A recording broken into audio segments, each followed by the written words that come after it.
This is the top 30 ranking for the credibility. And now we use the top 30. Actually, we had one reason to drop one, and there's 29, and gene risk score was calculated. And we did this on a cohort of diabetic patients and see how it worked, the predictive power using receiver operating characteristics analysis. You see that the area under the curve, if it is bigger, it is more specific and it is more sensitive. So you can see that the only using the genetic risk score, the AUC was like 0.68, like that. If you add to that hypertension and BMI, it went up like that. Okay? And if you don't use genetic risk score, and if you use age, sex, BMI, hypertension, smoking, and family history, it was about the same as this one. So it means that the current genetic test has a receiver operating characteristic near to family history taking.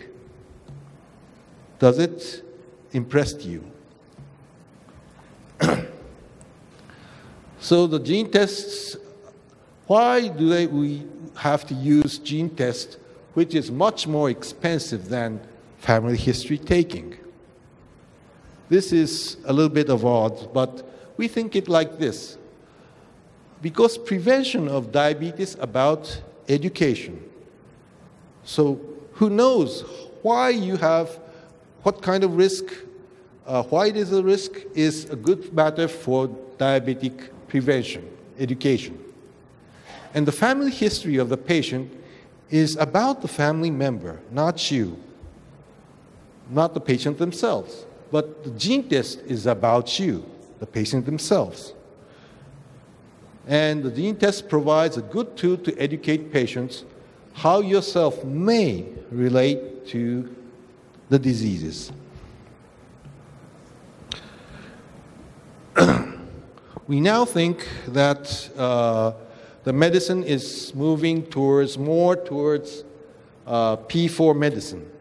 This is predictive, preventive, personalized, and participatory. The former President Obama was pushing precision medicine. So it may be said that 5P instead of 4. Well, Obama's initiative, he's going to sequence whole genome of 1 million United citizens, 1 million, and they're going to create a cohort to follow their health or disease status. That's a huge initiative, and I hope that will continue even after the Trump took after Obama. And don't think that this P4 medicine is something in a far future. It is already beginning that, as you see in the Angelina's case, there's a family history of actress, there's a lifestyle, and as for the personal side, it is like that. And for the predictive type, she received the genetic test, which reveals that her lifetime risk was 87% for breast cancer. And preventive means that she took a preventive mastectomy, and after that, her risk reduced to 5%. And participatory, in this case, means that she came out and that she said that I want to have all women learn from my experience. So this is something of a start point for the P4 medicine. This is Nature I took this from a current Nature Review paper, and they are also talking about personal genome. Personal genome will be widely implemented in medicine and healthcare in many different life stages, including when you get married, when you conceive the baby, when the baby is born, when you are young, and when you're getting a mother of children, and also when you are quite old. So that in different life stages, sometimes you may want to go to the personal genome, your own genome, and make use of that for a better life. So this is what Obama said that in a last year's conference. I would like to think that if somebody does a test on me or my genes, that's mine.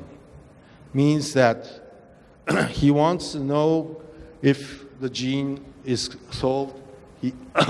He wants to be the owner of your own gene, not the doctor. So this is my last slide. The future I envision is that by knowing your genes, you can improve your health and save your life. And this is the acknowledgements. These are my collaborators. And I would like to give a special thanks to the graduate students from this country. Hetae Levine, sitting over there, is the first generation who graduated from my former professor. Ki-chan-ko, Nechiton, they are living in, I think, in Japan. She is a postdoc now. Kansi-tu, Kintetezo, they graduated this year from and took the doctorship. And they're looking for a job right now. Teizacho and Eikokomin is still working hard in my laboratory. And I think I'll quit there and take questions. Thank you for your attention. CFAM, caring for well-being.